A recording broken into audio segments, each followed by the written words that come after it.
শয়তানের কিন্তু আরশ আছে, শয়তানেরও কিন্তু একটা আরশ আছে। কোথায় এটা জানেন? সমুদ্রের উপরে।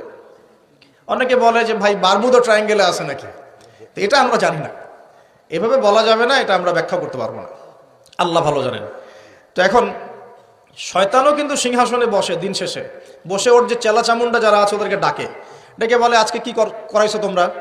একজন বলে যে আমি তো জেনা করাই দিছি দুজনের মধ্যে, আমি মদ খাইয়েছি মানুষকে, আমি মানুষকে পরকীয়া লিপ্ত করেছি, আমি একজনকে একজনের বিরুদ্ধে উস্কে দিয়ে হত্যা করিয়ে দিয়েছি, এরকম করে শয়তানরা বলতে থাকে। তো ইবলিস বলে না, তোমরা তেমন কোনো কাজ করতে পারো না। ইতিমধ্যে একজন শয়তান এসে বলে যে আমি একটা কাজ করেছি। কি কাজ করেছো? যে আমি একটা পরিবারের স্বামী স্ত্রীর মধ্যে বিচ্ছেদ ঘটিয়ে দিয়েছি। কি করেছে? এটা এখন বেশি হচ্ছে না? বেশি হচ্ছে না? আপনারা খবর রাখেন না মনে হয়, পড়াশোনা করে দেখেন, প্রতি 3-4 মিনিট একটা ডিভোর্সের ঘটনা ঘটে, প্রতি 3-4 মিনিটের মধ্যে।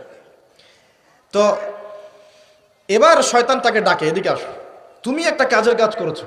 তখন নিজের গলার যে মালা বা যেটা আমরা গোল্ড মেডেল বলি, অ্যাওয়ার্ড যেটা বলি, এটা তার গলায় সে পরিয়ে দেয়, দিয়ে বলে তুমি একটা কাজের কাজ করেছো। তার মানে আমরা বুঝতে পারলাম শয়তানের কাছে সবচেয়ে বড় একটা মিশন কি? পরিবারগুলোকে ধ্বংস করে দেয়। খুব সতর্ক থাকতে হবে আমাদের সবাইকে। আল্লাহ পাক আমাদের সবাইকে ধৈর্য দান করুন। কারণ পরিবার টিকে থাকে ধৈর্যের উপরে।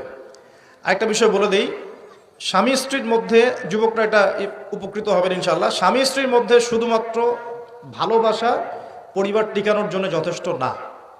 স্বামী স্ত্রীর মধ্যে ভালোবাসার চাইতেও বেশি প্রয়োজন হচ্ছে একে অপরের প্রতি বিশ্বাস। কি দরকার?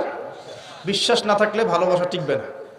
প্রয়োজন একে অপরের সম্মানবোধ, একজন একজনের সম্মানটা যেন বোঝে, এবং আনুগত্যের প্রয়োজন আছে। স্ত্রীরা যদি স্বামীদের আনুগত্য না করে সংসার টিকে না, সংসার ভেঙে যায়। বিশ্বাস, আনুগত্য, ভক্তি, সম্মান, শ্রদ্ধা, এর সাথে যখন ভালোবাসা যুক্ত হবে তখন পরিবারটা ইনশাআল্লাহ জান্নাতি পরিবার। আর কিছু বলদ আবার বলে দিতে পারে যে পরিবারকে আবার জান্নাতের সাথে তুলনা করে ফেললাম। এটা কি পরিবারকে জান্নাতের সাথে তুলনা করে দিলাম?